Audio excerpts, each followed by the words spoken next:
Bonjour à tous.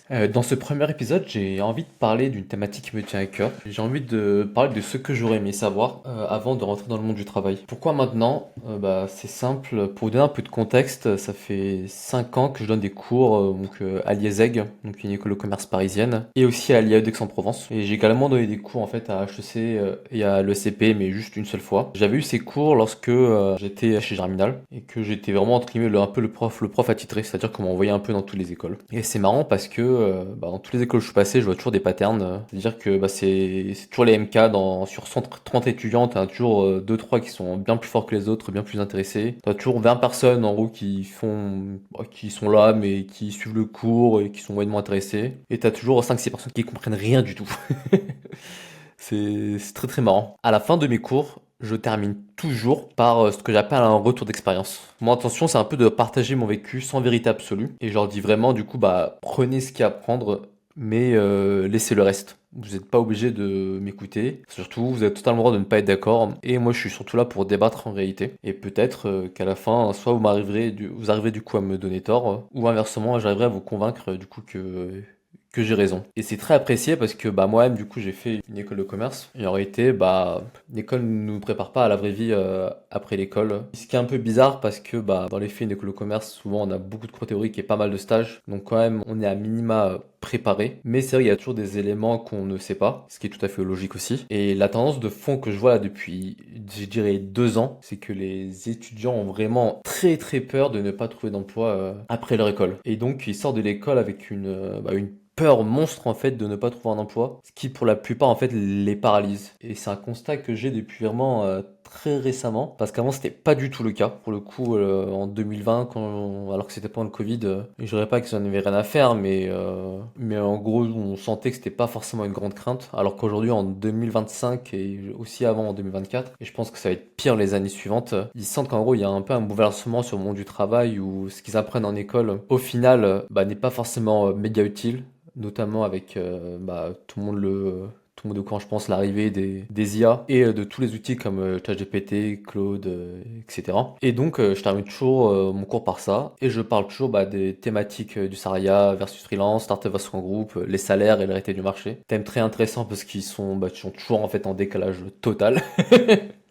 Ça changera jamais ça. Les différents métiers aussi du marketing digital, un peu les tendances, les soft skills, etc., etc.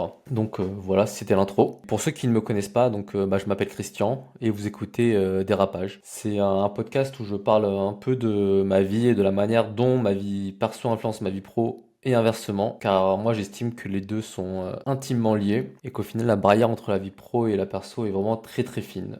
Et je le détaillerai plus tard dans sûrement un autre épisode pourquoi. Alors tout d'abord la thématique numéro 1, le salariat versus le freelancing. À mon sens, lorsqu'on sort d'école et que entre guillemets on ne sait pas faire grand chose, je ne recommanderais pas de devenir freelance, à moins d'avoir une opportunité de fou dans l'entreprise dans laquelle on a fait son stage. Parce que pour moi, être freelance implique d'énormes responsabilités, car tout d'abord, il faut gérer son emploi du temps soi-même, potentiellement trouver ses clients, ce qui n'est pas simple, faut avoir une orga très précise. Et souvent, des entreprises, lorsqu'on a fait des études, vont chercher des freelancing qui vont apporter de la valeur en plus sur la structuration, en plus de l'opérationnel. Alors que quand on sort d'école, c'est très rare d'avoir des hard skills qui te permettent en fait d'avoir un très grand TGM. Souvent, les missions en freelance que tu vas avoir en fait en sortant d'école, c'est soit des missions assez mal payées, ou en fait, typiquement des missions de copywriting au mieux, mais c'est très rare en fait à moins de maîtriser un outil comme Salesforce, HubSpot, ou de savoir faire des publicités en ligne, c'est très compliqué de trouver des très bonnes missions freelance. C'est pour ça que la plupart du temps, je leur recommande s'ils veulent faire du freelance de le faire en même temps que leur salariat. Ou autre cas, si jamais t'es étudiant et que du coup, t'as dans ton entourage propre des personnes qui font déjà ça, pourquoi pas. Mais le faire tout seul, c'est très très dur. Après, l'autre cas, c'est si jamais du coup Mathieu veut créer son entreprise, là c'est des thématiques complètement différentes. S'ils ont un projet et qu'ils sont assez déterminés, pourquoi pas y aller. Mais pareil, du coup, ça demande énormément de responsabilités. C'était un peu à la mode de vouloir absolument créer sa boîte sortie d'école. Enfin, en réalité, je pense que ça l'est toujours un peu, même si dans les faits, des classes que j'ai eues, t'en as pas non plus tant que ça qui veulent tout de suite monter des boîtes. La plupart veulent le faire après quelques années d'expérience, ce qui est fine. Mais c'est peut-être un peu en fait survalorisé en fait dans les médias. ce côté-là. Je leur dis aussi qu'il y a pas de voie idéale. En réalité, il faut vraiment faire une voie qui leur ressemble le plus possible.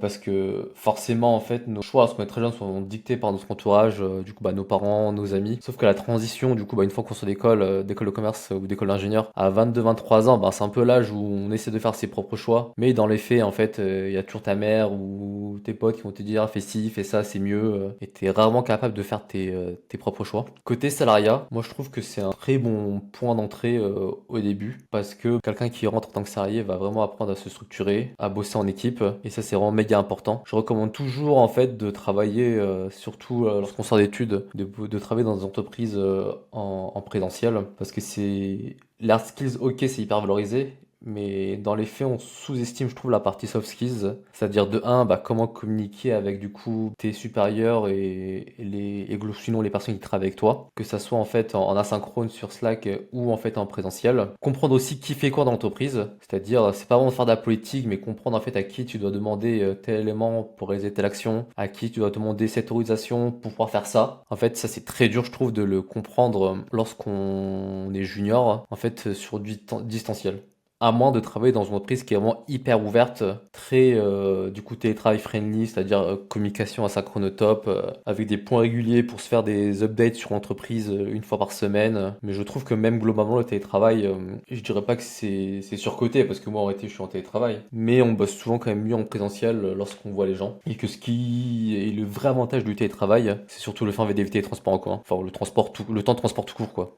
En gros, on gagne, bah du coup, ça dépend de chaque, on a tous des situations différentes par rapport à ça, mais entre facilement 30 minutes, voire 2 heures, 2 heures, voire moi j'ai même une amie qui perd 3 heures dans les transports tous les jours. 3 heures quand même. Un, 2, 3 heures, ce qui est fou quand même quand on y repense. L'autre point par rapport au salariat, je dirais que je trouve que travailler en équipe, c'est vraiment hyper important pour la progression. C'est peut-être personnel, mais je trouve ça très dur de progresser en travaillant tout seul, comme on est en fait en tant que freelance. Typiquement, en tant que freelance, je trouve ça très dur de progresser. Et sauf que au tout départ, au début de la carrière, c'est hyper important en fait d'acquérir des hard skills qu'on apprend en entreprise. Et ça, très souvent, je trouve que ça s'apprend en équipe. À moins d'avoir une personnalité très introvertie qui est capable en fait de travailler tout seul sans parler à des gens, juste de s'ennuyer en regardant des vidéos YouTube. Mais ça c'est vrai que c'est pas trop mon cas. Donc c'est un des principaux avantages du salariat. Et beaucoup vantent en fait l'avantage de la liberté entre guillemets en tant que freelance. Je trouve que c'est un peu un piège, notamment la liberté d'aller un peu partout, parce que pour l'avoir un peu fait à moindre échelle, mais le fait de voyager en fait tout le temps, en fait ça fatigue de fou les déplacements. Enfin, les gens qui changent de vie toutes les semaines, je sais pas comment ils font, ça casse des routes, ça casse la routine en fait. Du coup, il y a les temps de transport qui sont super longs. Moi, je trouve plusieurs fois que j'ai été déréglé par rapport à ça, capable de reprendre un rythme classique en fait à force de bouger de ville en ville. Donc ça, je trouve c'est un peu surcoté, notamment le digital nomade par rapport à ça. Je précise par contre le digital nomade en mode 3 mois au même endroit, bah là c'est sympa, mais le faire un changement en fait chaque semaine, c'est un peu lourd. Donc voilà pour cette partie. Ensuite, beaucoup avaient des questions par rapport au fait de travailler en startup versus en grand groupe. Mon discours a beaucoup changé par rapport à ça, d'année en année. Moi, du coup, bah, dans mon historique, j'ai beaucoup bossé en agence et en startup, notamment bah, du coup chez Germinal en agence et Sunday, qui font du pain par QR code, et chez Clone plus récemment, donc qui était aussi une startup. C'est carrément deux problématiques différentes, mais juste, pas deux problématiques, mais c'est carrément deux types d'entreprises différentes. Par contre, il faut juste savoir pourquoi est-ce qu'on va dans l'une et pas dans l'autre, et pas se tromper par rapport à ça encore. Moi, je trouve, du coup, j'ai jamais bossé en groupe, mais j'ai beaucoup d'amis qui bossent, donc je pense que je peux en parler. La vraie différence, à mon sens, c'est vraiment bah, la rapidité dans laquelle tu peux progresser en startup. C'est-à-dire qu'en startup, bah, globalement, souvent, après, on va dire startup et startup bien sûr, mais si je prends le cas global, tout est à faire. Du coup, moi je trouve ça hyper intéressant de faire plein de choses à la fois, d'être entre guillemets un peu couteau suisse et de voir plein de thématiques différentes, parce que bah, de un, ça permet de progresser plus rapidement. De deux, tout bouge plus vite. Donc ça, moi, c'est vrai que j'adore. Bah, lorsqu'en fait, dans une entreprise, tout va assez vite. Et je trouve que ça aussi, ça responsabilise très vite. C'est-à-dire qu'on a très rapidement des responsabilités qu'on aurait peut-être, c'est pas tout le cas, mais peut-être pas eu en travaillant dans des grands groupes. Donc moi, c'est vrai que j'avais vraiment adoré mes expériences passées. Donc notamment bah, chez Germinal, bon, certes, il y a une agence, mais je suis entré, on était 4 personnes, je crois. Et je suis reparti, on était 30, donc c'était quand même une belle progression. Sunday, je suis arrivé en freelance, il y avait vraiment zéro salarié, et puis on est monté jusqu'à 400 salariés. Bon là, pour le coup, c'était que du scale par salarié parce que ça faisait pas de revenus. Mais c'était pour le coup hyper intéressant, j'avais beaucoup appris. Chez Clone, je crois, on était 50, on montait jusqu'à 350, et puis à la fin, il restait 150 personnes. Donc c'est un peu les montagnes russes. Et ça, c'est l'autre point, du coup, bah, je trouve l'inconvénient par rapport aux startups, c'est que dans les faits, la plupart du temps, très peu d'entreprises de startups vont trouver leur business model. C'est-à-dire que ça peut monter très vite, très haut, soit en termes de revenus ou de salariés, mais également on descend très très vite dans les cas où ça se passe pas très bien, ce qui est la majorité du temps. Donc faut pas forcément trop s'attacher, c'est un peu une erreur que j'ai fait je pense, mais pas trop s'attacher en fait, vivre sa vie, bosser en fait comme un acharné bah, pour avoir des résultats et progresser. Penser à soi aussi. Mais ça, pour le coup, j'avais vraiment adoré mes expériences du coup passées dans les trois entreprises que j'ai citées. Et du coup, bah, la différence versus un groupe, c'est que forcément un grand groupe, bah, ça va être très très lent, souvent. C'est pas tant le cas, mais très très lent. Les gens ont souvent, dans un grand groupe, un sentiment de sécurité. Je parle de sécurité de l'emploi notamment. C'est à la fois vrai et faux. Je vais m'expliquer pourquoi. Je trouve que c'est faux dans le sens où pour moi la vraie sécurité de l'emploi, c'est la capacité en fait à, lorsqu'il y a un, comment dire, un événement malheureux où bah, on se fait virer, c'est la capacité du coup à pouvoir rebondir facilement. Et ça je trouve que lorsqu'on bosse en startup c'est beaucoup plus simple de le faire parce que bah, on a souvent acquis des skills qui ont une valeur sur le marché du travail. Je dis pas que c'est pas le cas en grand groupe, mais en fait, à force de rentrer dans un confort où on reste plusieurs années en fait dans la même entreprise, il y a plusieurs possibilités. C'est soit en fait on a l'impression d'être le king dans la boîte et du coup bah changer d'entreprise c'est très complexe, on bah, à la limite de la déprime. Soit en fait bah, c'est simple et ça arrive souvent dans des groupes, en fait on passe de projet en projet, on est ballotté. Parfois en fait on est mis au placard assez rapidement. En fait, on n'apprend rien, concrètement. Et moi, je l'ai bien vu, en fait, dans la plupart des entreprises dans lesquelles sont employés mes amis à moi. On sent qu'en gros, il y a une vraie peur aussi de changer d'emploi à cause de ça. On se dit, bah, qu'est-ce que je vais faire après? En fait, c'est très compliqué de trouver un nouvel emploi, etc., etc. Donc, c'était un peu mon point. Ensuite, en termes d'apprentissage, bah, moi, je trouve que tout va plus lentement, en fait, globalement. Donc, c'est plus dur, en fait, de concrètement avoir des vrais skills, des vrais hard skills, pardon. Ça, c'est un fait, pour le coup, à mon sens. Je suis prêt à débattre de ça, mais je trouve qu'en grand groupe, souvent, ce qui se passe, en fait, c'est que bah, on va souvent déléguer la partie opérationnelle en fait, à des agences. Ce qui est très bien d'ailleurs pour les agences, parce que du coup, ça les fait travailler. Moins bien fait pour les personnes qui sont employées, parce que bah, ça fait souvent en fait d'eux des gestionnaires de projets. Sauf qu'après, bah, tu sais jamais comment lancer toi-même à la main des campagnes Facebook, des campagnes Google. Tu t'as jamais fait du coup bah, de tracking de site internet parce que du coup bah, tu passes par une agence pour le faire. En fait, moi j'ai vu beaucoup de gens au final travailler dans un groupe et en fait être bah, gérer en fait des agences concrètement. Leur taf c'était envoyer des mails et gérer des agences. Et je suis sûr que parmi les personnes qui m'écouteront, bah ça va vraiment faire écho parce que ça pour le coup c'est un fait. C'est pas tout le cas, mais c'est un fait. Et autre point en termes de progression, c'est pas forcément le cas partout, mais c'est vrai que c'est globalement plus, c'est pas plus dur, mais ta progression dépend pas forcément que de toi, ça dépend du coup bah, d'une ouverture de poste ou quelqu'un qui part en fait concrètement. Souvent quelqu'un qui part dans les grands groupes, alors qu'en startup, bah, lorsque si jamais tout se passe bien, et que ça recrute, bah, du coup, tu peux évoluer plus facilement en fait dans les grades parce que bah, il y a des nouveaux marchés qui sont ouverts, des nouveaux pôles, en fait, ça bouge en permanence. Donc c'est un peu quand même dur parfois émotionnellement parce que bah, tout évolue en permanence. Mais par contre, c'est là où tu peux avoir des belles progressions. Moi, c'est vrai que par exemple, j'ai des amis bah, qui sont passés de d'Ops entre guillemets à l'époque. Notamment, j'ai un ami qui bosse chez Bolt qui est passé d'Ops. En fait, aujourd'hui, il gère toute la partie Europe. Et je pense en vrai en tant que salarié, bah, ouais, du coup il a 33 ans, bah, je connais pas quelqu'un qui a fait de meilleure progression quoi en vrai, en réalité. Franchement, dans mon entourage je parle bien sûr, c'est très complexe de faire mieux. Mais donc voilà. Ensuite, ah oui l'autre point, c'est vrai que c'est les salaires en startup versus grand groupe. Il y a 10 ans je pense qu'en grand groupe les gens étaient c'est sûr bien mieux payés, mais maintenant c'est pas du tout le cas. Les salaires sont beaucoup plus équilibrés, bah, surtout hein, notamment, là c'est un peu moins le cas, mais à l'époque avec tous les levées de fonds qu'il y avait eu en 2020, 2021, enfin, il y avait c'est pas une bulle, mais il y avait presque une bulle des salaires, quoi. Les gens étaient un peu surpayés, même les gens qui sortaient d'école de commerce. Et moi il s'avère qu'en réalité, bah, la plupart des gens dans mon entourage gagnent mieux leur vie en startup versus en groupe, même si ça commence, je vois, à s'inverser actuellement à 33, 32, 33 ans. Mais pendant assez longtemps, en fait, les salaires étaient bien plus élevés en fait en startup. Donc c'est un peu un faux argument de la startup qui paye beaucoup moins bien que le grand groupe, surtout dans les startups tech. Et ce que je dis aussi par rapport au salaire, bah, aux étudiants, c'est qu'en réalité, si vous voulez des gros salaires, en fait, il faut aller bosser dans des entreprises qui ont des grosses marges ou qui ont levé beaucoup de fonds. Il faut pas espérer en fait toucher des gros salaires dans entreprises qui ont des toutes petites marges, je sais pas, comme des boîtes d'édition ou des boîtes en fait qui bossent dans dans la food tech par exemple. ou dans la grande distribution au début de carrière. C'est un peu un faux mythe, enfin c'est un peu, pardon, la règle numéro une. Donc voilà pour cette partie. Autre point, bah, c'est simple, les salaires en sortie d'école. La plupart du temps, bah, les étudiants s'attendent à avoir des salaires en fait démentiels, je sais pas, des grands 50 000 euros, 55 000 euros. Sauf qu'ils ne sont pas à HEC. Donc ils tombent un peu, comment dire? C'est vrai qu'ils ont des attentes un peu démesurées et ils sont un peu déçus lorsque on leur dit que les salaires, lorsqu'ils reçoivent des offres à 30 000 euros, 32 000 euros, 35 000, sachant que la plupart sont en alternance et qu'ils ont déjà en fait ils gagnent déjà 2 000 euros, 1 800 euros en fait en alternance. En réalité, moi je leur dis que bah bon, ça c'est dans un monde où vous n'avez pas de problème dans la vie globale, c'est-à-dire, bah, je sais pas, vous n'avez pas besoin d'aider un proche ou pas d'emprunt sur le dos.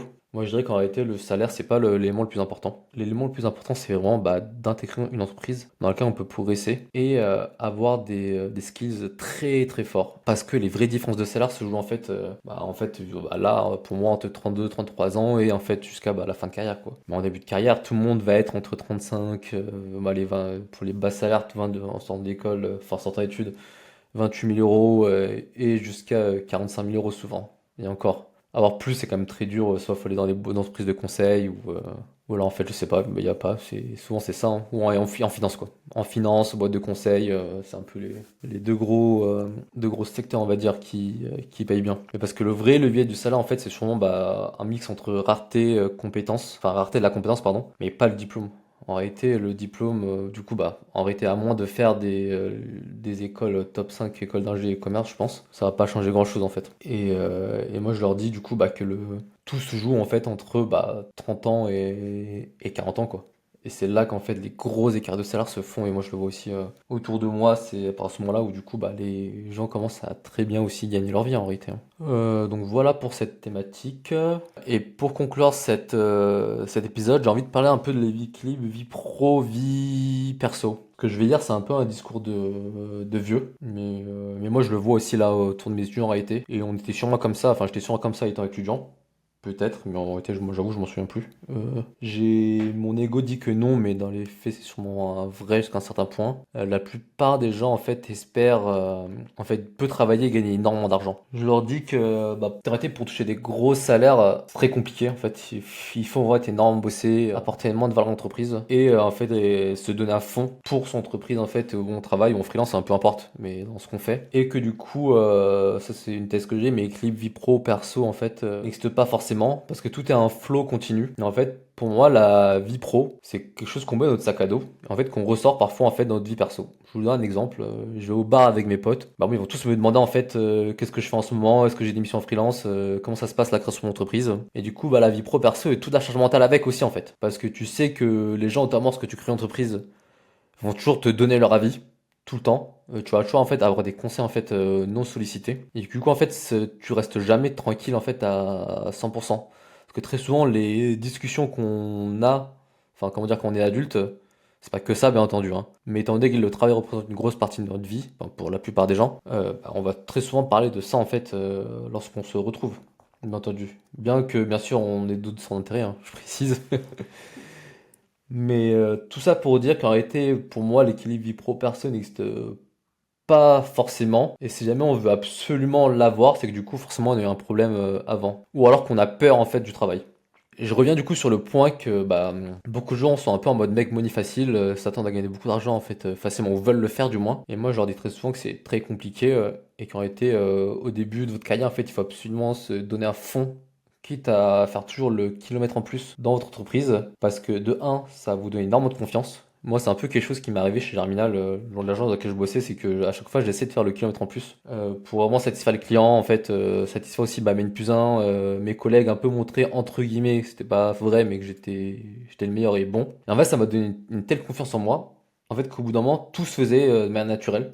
Et du coup, j'ai vraiment pu progresser en fait grâce à ça. Et je trouve que c'est important parce que, en fait, une fois qu'on a la confiance en soi, on peut tout faire pour le coup. On peut tout faire, même des choses dont on ne soupçonne pas. Alors qu'inversement, du coup, moi, pour être très récemment passé par une phase où j'étais pas non plus en totale perte de confiance, mais disons que c'était pas non plus au top, tout va plus lentement en fait. On doute beaucoup, du coup, en fait, on met beaucoup plus de temps à réaliser certaines tâches. Des tâches dans lesquelles on mettait auparavant en fait 10 minutes, on en met une demi-heure parce qu'on doute. Du coup, on check 4 fois, on pense beaucoup plus aussi. Et alors que lorsqu'on est en full confiance, en fait, tout va plus vite. Et moi, ce que j'aime bien leur dire, c'est qu'en fait, il faut absolument essayer de se donner à 100% sans penser à l'équilibre vie pro-perso tout le temps pour cette confiance. Et surtout, à la fin, c'est le choix de savoir, ok, enfin, à la fin à partir de 30 ans, disons. Ok, est-ce que j'ai envie du coup de créer une entreprise? Est-ce que j'ai envie de faire du freelance et de bosser 3 jours sur 5 parce que du coup j'ai acquis des hard skills qui ont de la valeur sur le marché du travail et du coup faire mon argent, enfin mon TGM, avant mon TGM entre 500 et 1000 euros par jour, ce qui est possible, j'ai des amis qui le font. Ou est-ce que j'ai envie d'avoir une vraie carrière en fait où je vais grimper les échelons dans l'entreprise pour à la fin du coup avoir une grande équipe sous moi? Ou est-ce que je décide juste, entre guillemets, d'être planqué, d'avoir un job bien payé, sans plus, mais du coup, je sais que je progresserai pas. Et ça, c'est ok en soi. Mais je veux dire, il faut c'est la liberté d'avoir le choix, et pas en fait décider après de ce qu'on veut faire ou pas. Quand je dis après, c'est-à-dire à partir de 30 ans, l'âge à laquelle souvent, les gens du coup, ma génération aujourd'hui, commencent à avoir des enfants et une vie de famille, et où du coup, souvent, soit le choix il est imposé, ou soit en fait, on ne peut plus, c'est plus compliqué de faire le choix en fait. C'est plus compliqué de se dire en fait si ça arrive, ah en fait j'ai rien foutu pendant en fait mes 7-8 années premières années professionnelles, du coup j'ai envie de me chauffer, de me donner à fond. Disons que je pense que c'est beaucoup plus compliqué de se dire à 32 ans, c'est pas impossible mais compliqué. Ah ok en fait finalement j'ai envie de grimper les échelons et du coup je veux progresser donc je vais faire ça, me donner à fond. C'est plus dur de faire ce choix lorsque du coup on commence à avoir une vie de famille, lorsqu'on est en couple, lorsqu'on commence du coup à acheter une maison, avoir un crédit sous le dos, c'est plus dur. Et par contre, je tempère toujours mes paroles. Donc c'est vrai que c'est un peu un discours un peu, je dis un truc, en fait je dis l'inverse. Faut vraiment faire gaffe aussi au burn-out. Moi j'ai eu beaucoup d'amis, et je peux en citer 10 facilement, qui ont fait des burn-out. C'est un juste truc qui existe réellement. Et de ce que j'ai compris pour avoir parlé avec beaucoup d'entre eux, le burn-out, c'est pas forcément en fait une surcharge de travail pour le coup, contrairement à ce que les gens pensent, mais ça arrive aussi, hein, bien sûr. C'est souvent en fait le fait de bosser sur des missions qui n'ont pas forcément de sens, de ne pas se sentir soutenu par sa hiérarchie ou ses collègues, alors que on bosse énormément. Du coup, ça revient quand même du coup au fait de beaucoup travailler, mais c'est un peu une combinaison d'avoir une surcharge de travail sur des missions sur lesquelles on en a strictement rien à foutre. Pour lesquels on n'est pas du tout soutenu et qu'on se met une pression telle parce qu'on veut quand même bien faire les choses et un fait qu'on ne voit pas de porte de sortie à part de quitter cet emploi, du coup en fait on arrive dans un point où on fait un burn-out et en fait on se lève le matin et on peut plus rien faire pour le coup. Moi je pense pour le coup je suis pas sûr de moi, je pense que j'étais très proche d'un burn-out chez Germinal où mais pour le coup je bossais beaucoup mais j'étais vraiment méga soutenu. Mais vraiment ça se passait pas bien sur certains clients, c'était très dur. Et du coup là je me suis dit un peu stop, faut que je ralentisse sur ce sujet là quoi. Je lui dis, je bossais un peu trop. J'avais déjà fait, c'est pas arrivé tout le temps, hein, mais j'ai déjà bossé plusieurs fois jusqu'à minuit, une fois jusqu'à 4 heures du mat même, parce qu'il y avait un rendu client pour le matin, en fait, à 9 heures et il fallait le faire, quoi. Disons qu'il fallait faire les choses, donc je les ai faites. Mais je trouve que c'est un peu à double tranchant, il faut réussir à trouver un peu le juste rythme pour trouver le sien. Et pour conclure cette première partie sur les éléments que j'aurais aimé savoir sur le monde du travail, ce que je dis aux étudiants souvent, c'est vraiment d'aller dans un secteur qui leur plaît. De pas faire une voie de garage enfin si possible, mais de ne pas aller dans des voies où tout le monde va parce que c'est joli, parce que pour la simple et bonne raison que souvent on sera très bon si on travaille dans un domaine qui nous plaît. Ça, je trouve, c'est un peu sous-coté. Entre intégrer une entreprise pour le prestige ou aller dans une entreprise qui nous fait sens et qui est dans un secteur qui nous plaît. Je donne un exemple, pour la plupart des financiers, aller travailler dans une boîte d'audit où du coup on va souvent travailler sur des dossiers qui nous intéressent pas forcément, enfin qui n'ont pas forcément de sens pour nous. C'est pas tout le cas, mais très souvent. Ou je sais pas moi, aller bosser chez Decathlon parce qu'on aime le sport. Typiquement, moi je dirais d'aller bosser à un étudiant qui aime le sport et qui est passionné par ça, d'aller travailler chez Decathlon par exemple, s'il en a l'opportunité. Même si c'est moins bien payé. Parce que le temps va passer plus rapidement pour la simple et bonne raison qu'on aime. Enfin, que tu aimes ce que tu vas faire, même si tu es moins payé, en fait, tu vas sûrement du coup plus progresser dans cette entreprise, et du coup, au final, t'en sortiras gagnant. Voilà, je pense que je vais closer cette entreprise. Je ferai peut-être un deuxième épisode si j'ai de l'inspiration sur cette thématique, je trouve ça très intéressant. Après, c'est vrai que je trouve là, j'ai donné la majorité de tout ce que je dis aux étudiants. Faut savoir que cette partie-là, parfois avec les étudiants, ça dure entre 1 heure, temps minimum, si vraiment personne me relance sur des questions. Une fois, ça va même durer 4 heures. Très très long, beaucoup de choses. Bon après souvent ça dérape un peu sur la vie perso, chose que je n'ai pas forcément abordé là. Je trouve que c'est vraiment important d'aborder ce point-là. Et voilà, j'espère que cet épisode pourra aider certaines personnes. Bisous!